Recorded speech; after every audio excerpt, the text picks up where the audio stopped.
April 7th, 1943, Henderson Field, Guadalcanal. The air shimmered under the Pacific sun, and the smell of fuel and oil hung heavy over the battered runway. A metallic click echoed as the hose disconnected from the Grumman F4F Wildcat. Second Lieutenant James Elms Swett wiped the sweat from his face, his flight suit clinging to him in the heat. At just 22, his heart beat steady, his hands rough from years in his father's marine turbine shop in San Francisco. That calm wasn't nerves, it was instinct. What he didn't know was that the next 15 minutes would lift him from obscurity and turn him into one of America's greatest airmen. As the ground crew stepped back and the canopy sealed shut, a voice cracked through the radio. "Condition red, condition very red." Then came the words that made every pilot tense. 150 Japanese aircraft inbound from the north. It was the largest enemy raid since Pearl Harbor, and all that stood in their way were 76 Allied fighters, the last line between the incoming armada and the U.S. fleet below. Swett had never seen combat. He'd never even fired his guns in anger. But what none of the Japanese pilots knew was that this young Marine possessed a blend of technical genius, mechanical feel, and courage that would soon change history. Born in Seattle in 1920, raised among engines and steel, Swett grew up in his father's shop, learning that precision meant survival. To him, machinery had a heartbeat. Nothing about his life screamed hero. He was just a working-class kid who loved to fly. When the government launched its civilian pilot training program, he signed up immediately. From his first takeoff, it was as if flying was part of him. By the time he reached Navy flight school, he already had 450 flight hours, more than some instructors. He graduated in the top 10%, earned his gold wings, and requested a transfer to the Marine Corps. A year later, he found himself on the island of Guadalcanal, assigned to VMF 221, the same squadron that had fought and bled at Wake Island, his aircraft, the rugged Grumman F4F Wildcat. Not fast, not elegant, but built like a tank. It could take punishment and still bring its pilot home. Henderson Field was little more than a strip of steel mat carved out of jungle mud, surrounded by sandbags and tents. Malaria, heat, and exhaustion ruled the place. But Henderson was the key to the Solomons, and the Solomons were the lifeline to Australia. If Henderson fell, the Pacific might fall with it. For days, Swett's unit flew patrols without contact. But on that April afternoon, the waiting ended. Japanese dive bombers, nearly 200 aircraft, were heading straight for Guadalcanal in a massive counter-offensive planned by Admiral Isoroku Yamamoto himself. Their goal: crush American air power and sink the ships at Tulagi Harbor. At 2 p.m., Swett's division returned from a routine patrol when the order came through: launch everything. Mechanics yanked the fuel hoses mid-fill, gasoline spilling across the runway. Swett scrambled back into his Wildcat, Bureau number 12084. The propeller spun, the Pratt & Whitney R1830 twin Wasp engine roared to life, and the Wildcat clawed down the strip. He barely cleared the trees and began the slow climb for altitude.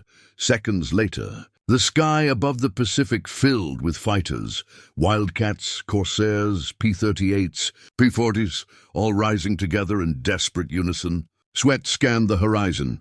Then he saw them, black dots against the northern sky, growing larger by the second.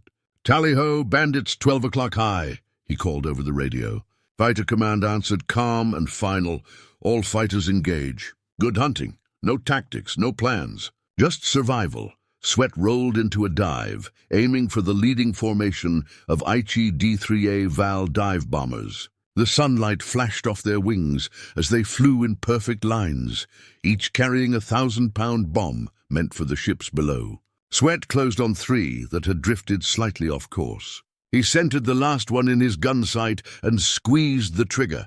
The Wildcat roared with 650 caliber Brownings. Tracers ripped through the sky. The first valve burst into flames, its rear gunner vanishing in smoke. Swett banked, dove on the next, and fired again. Another explosion, then a third. 3 kills in 90 seconds, his first combat ever.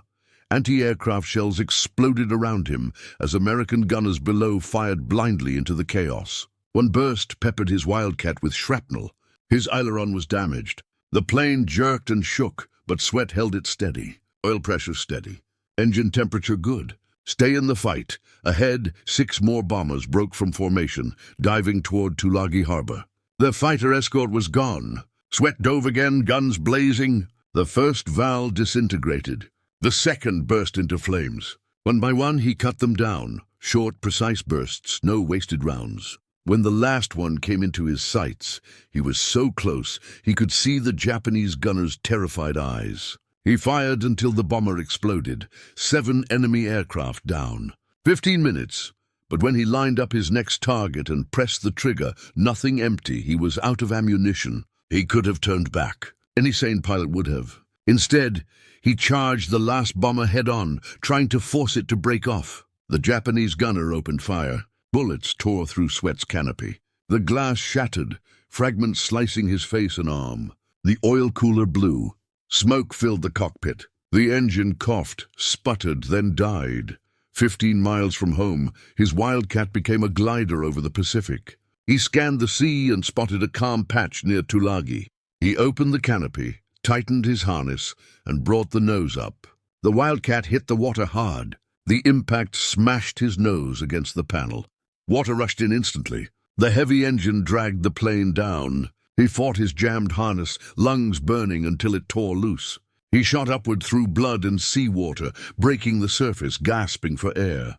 His life vest failed to inflate, then suddenly hissed and filled. He was alive. Minutes later, a Coast Guard rescue boat spotted him and hauled him aboard. They handed him morphine and a bottle of whiskey. By the time they reached shore, the battle was over. The Japanese had lost dozens of aircraft. The fleet was safe. And on his very first combat mission, Second Lieutenant James Elms Swett had shot down 7 enemy planes. Word spread fast. Witnesses confirmed his kills. Admiral Mark Mitchell personally nominated him for the Medal of Honor. Swett would go on to fly over 100 missions, scoring 15.5 confirmed victories before the end of the war. He was just 23. Months later, he survived another ditching and was rescued by islanders paddling him through enemy waters. He met President Roosevelt at the White House, then returned home after the war to the same machine shop he'd grown up in, the same smell of oil and steel, the same rhythm of machinery that had once taught him how to fly. He never bragged about those 7 kills. He talked about maintenance, teamwork, preparation. Do your job, he'd tell young pilots. Take care of your equipment. Take care of each other. In 2006, the History Channel recreated his battle in the series Dogfights. Viewers saw the tracer fire, the explosions, the chaos, but Swett's own voice was calm, almost technical, describing each maneuver like he was explaining a machine. That's who he was. Steady, humble, precise. On January 18, 2009, Colonel James Elms Swett passed away at the age of 88. At his funeral, Marine jets roared overhead in a missing man formation. The flag was folded. Zaps played. 15 minutes had turned a quiet engineer's son into a living legend. But to him, he was never extraordinary. Just a man doing his job. One flight, one mission, one decision at a time. History, however, remembers those 15 minutes over Guadalcanal as the day an ordinary man met destiny in the skies.